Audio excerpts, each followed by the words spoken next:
Halo, perkenalkan nama lengkap saya Wislos Mardi, saya mahasiswa program studi pendidikan guru sekolah dasar Universitas Katolik Indonesia Santo Paulus Ruteng, kelas 2021F.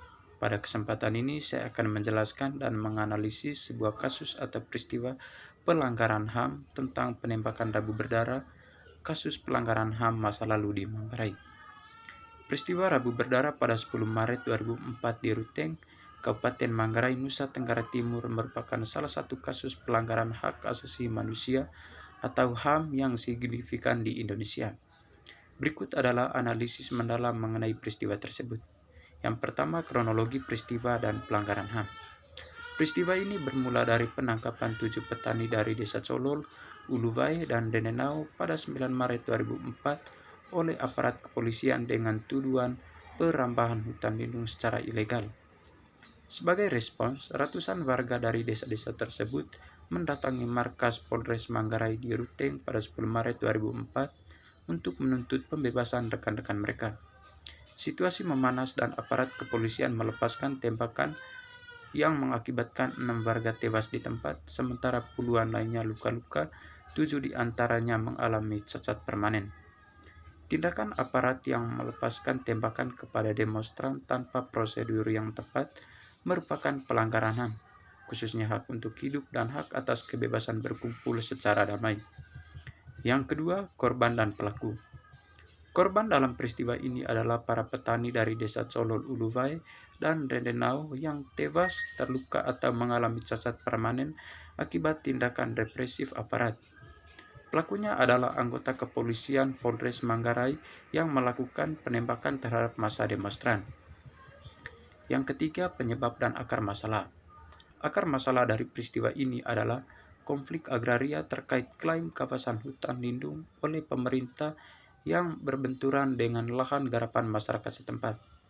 Kebijakan pemerintah yang tidak melibatkan partisipasi masyarakat dalam penentuan batas hutan lindung dan kurangnya dialog antara pemerintah dan petani memicu ketegangan.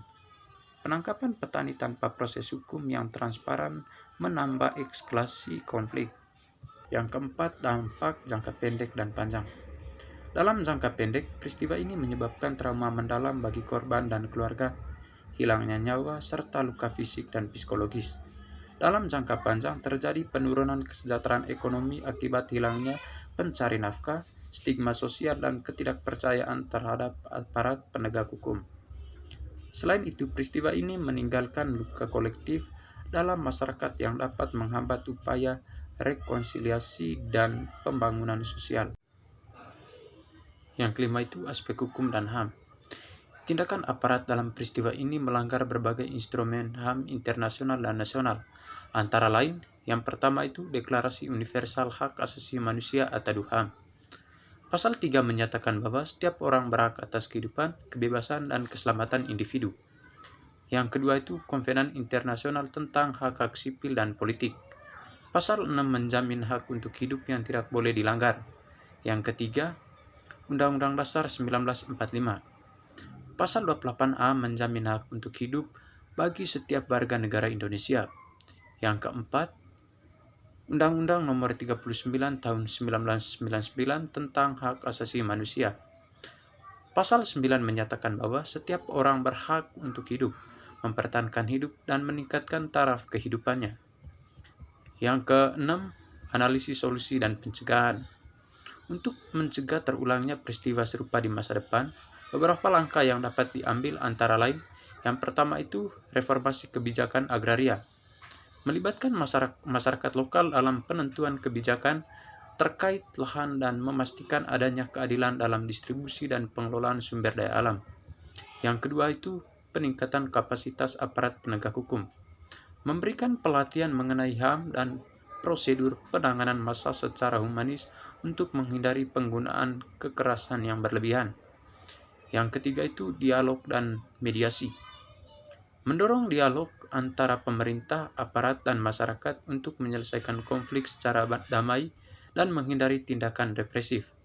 Yang keempat itu penegakan hukum yang transparan. Memastikan bahwa pelanggaran HAM ditindaklanjuti melalui proses hukum yang adil dan transparan untuk memberikan keadilan bagi korban dan efek jera bagi pelaku. Yang kelima itu pendidikan HAM. Meningkatkan kesadaran masyarakat dan aparat tentang pentingnya penghormatan terhadap HAM melalui program pendidikan dan sosialisasi. Dengan menerapkan langkah-langkah tersebut, diharapkan kejadian serupa dapat dicegah dan penghormatan terhadap HAM di Indonesia semakin meningkat. Baik, itu saja penjelasan dan menganalisis sebuah kasus atau peristiwa pelanggaran HAM tentang penembakan Rabu berdarah kasus pelanggaran HAM masa lalu di Manggarai. Sekian dan terima kasih.